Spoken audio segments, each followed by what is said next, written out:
आज जब निशिकांत दुबे बोलने के लिए खड़े हुए थे तो विपक्ष की तरफ से आवाज उनके खिलाफ आई। उनको उस वक्त डिफेंड किया गृह मंत्री अमित शाह ने और कहा कि महिलाओं की आवाज सिर्फ महिलाएं नहीं पुरुषों को भी उठाने की जरूरत है। और अब खबर ये आ रही है कि गृह मंत्री अमित शाह आज लोकसभा में बोल सकते हैं नारी शक्ति वंदन अधिनियम पर।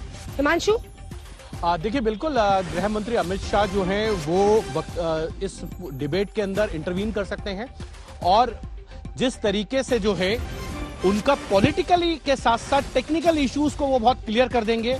जैसा कल उन्होंने किया था और कहा था अधीर रंजन चौधरी को कि बिल जो है वो लैप्स हो चुका है जो आप लेके आए थे, क्योंकि राज्यसभा से वो कम्युनिकेट हो गया। और जो सवाल किए जा रहे हैं कि 29 में क्यों होगा, इतना लंबा समय क्यों लग रहा है, इसमें रिजर्वेशन के अंदर क्यों नहीं आप रिजर्वेशन की व्यवस्था कर रहे हैं, ओबीसीज के लिए क्यों नहीं रिजर्वेशन की व्यवस्था की जा रही है महिलाओं के लिए, ये तमाम मुद्दे ऐसे हैं जिसको विपक्ष उठा रहा है। और मुझे लगता है इन सब सवालों के जवाब जो है अंजना, वो गृह मंत्री अमित शाह जो है अपने भाषण में देंगे और वो ये जरूर चाहेंगे कि इसका पूरा क्रेडिट जो है महिला आरक्षण बिल का वो केंद्र सरकार को जाए, ना कि जो विपक्ष कोशिश कर रहा है। सोनिया गांधी ने भी कहा कि ये हमारा बिल है, राजीव गांधी का सपना है, हम लेकर आए थे इस बिल को और हम आपका समर्थन करेंगे, लेकिन उसमें क्लॉज लगा रहे हैं आरक्षण के अंदर आरक्षण का, ओबीसीज के लिए क्यों नहीं। अगर ओबीसीज को आरक्षण की व्यवस्था करनी होगी तो आपको यह तय करना पड़ेगा कि लोकसभा और विधानसभा के अंदर सीटें चिन्हित करने पड़ेंगी, जिसमें आपको यह बताना पड़ेगा कि ये ओबीसीज के लिए भी आरक्षण है। जैसे एसटी और एससीज के लिए आपको सीटें आपने चिन्हित की हुई है रोटेशंस के अंदर कि यहां पर एससी और एसटी ही लड़ सकते हैं, वैसे ही आपको ओबीसीज के लिए भी करना पड़ेगा। ओबीसीज के लिए जो रिजर्वेशन है वो जॉब्स में है, सरकारी एजुकेशन में है, एडमिशन में है और तमाम जगहों पे तो है, लेकिन चुनाव की जो प्रक्रिया है उसमें उनके लिए अभी तक रिजर्वेशन की व्यवस्था नहीं है। यह डिलिमिटेशन में किया जा सकता है। क्या गृह मंत्री अमित शाह इस पर क्या क्लियर करेंगे, ये देखने वाली बात है। लेकिन इतना जरूर है, जो विपक्ष की तरफ से सवाल उठाए जा रहे हैं उन सभी सवालों का जवाब गृह मंत्री की तरफ से जरूर दिया जा सकता है। गृह मंत्री का जवाब दिया जाएगा। खास तौर पर देखिए, दो मुद्दों पर जो विपक्ष लगातार घेर रहा है उस पर मुझे पता नहीं हिमांशु क्या जवाब होगा। एक तो है सेंसस, यानी आपको जनगणना करना है। अब आपने देख लिया जेडीयू बढ़ चढ़कर और बिहार की राजनीति में जाति जनगणना को जिस तरह से उठाया जा रहा है वो क्या इनके लिए फांस बनेगी। दूसरी तरफ अगर आप देखिए तो डिलिमिटेशन होना है। आप कह रहे हैं सीए को लेकर जब आगे कदम बढ़ाया जाएगा उसके बाद ही ये सेंसस होगा, फिर जनगणना, सेंसस के बाद परिसीमन और उसके बाद। तो ये जो डीले को लेकर लोग प्रश्न रहे, मायावती हो, सोनिया गांधी हो, अब सब कह रहे हैं कि आप जल्द से जल्द लागू करें।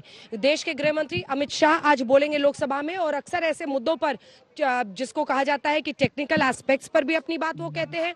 इसी के साथ किस सोच के साथ, आपको याद होगा अनुच्छेद 370 पर जब उन्होंने अपने भाषण को, संबोधन को इसी संसद में दिया था तो लोग अच्छे खासे प्रभावित हुए थे, क्योंकि उन्होंने फिर याद किया कि किस तरह से उनके लिए ये एक ऐसा कमिटमेंट था, ये एक ऐसी उनकी तरफ से सोच थी जिसको हर हाल में वो पूरा करना चाहते थे। आइए आपको जल्दी से सुना देते हैं। सोनिया गांधी की बात हमने आपको सुनाई, मायावती की सुनाई, सरकार के पक्ष की तरफ से सबसे पहले निशिकांत दुबे बोले। उन्होंने क्या कहा, सुनिए। आर्टिकल 82 है सर, जो एडजस्टमेंट ऑफ ईच सेंसस की बात कर रही है और सीट बढ़ाने की बात, सब पढ़ लीजिएगा इस आर्टिकल को। इसमें कहा गया है कि 2026 तक सभी चीजों को हमने फ्रीज कर दिया है। आप अनकॉन्स्टिट्यूशनल काम करना चाहते हैं, आप उसके ऊपर जो है कहते हैं कि 2024 से लागू कर दीजिए, तुरंत सुप्रीम कोर्ट में जाएगा और सुप्रीम कोर्ट में तुरंत स्टक डाउन हो जाएगा। क्या आप चाहते हैं कि महिलाओं को रिजर्वेशन नहीं दें?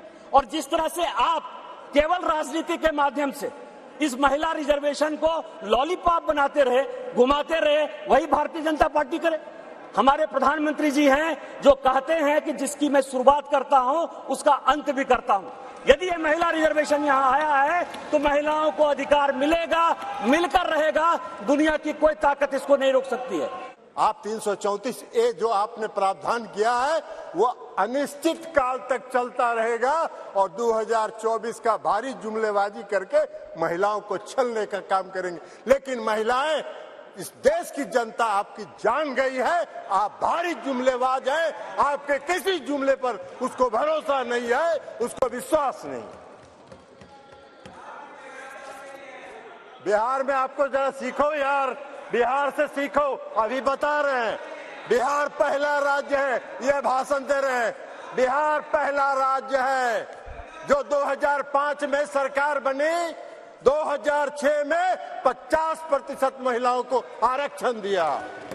भारतीय राष्ट्रीय कांग्रेस की मांग है कि यह बिल फौरन अमल में लाया जाए, लेकिन इसके साथ ही कास्ट सेंसस कराकर schedule caste, schedule tribe, OBCs की महिलाओं के आरक्षण की व्यवस्था की जाए। सरकार को इसे साकार करने के लिए भी जो कदम उठाने की जरूरत है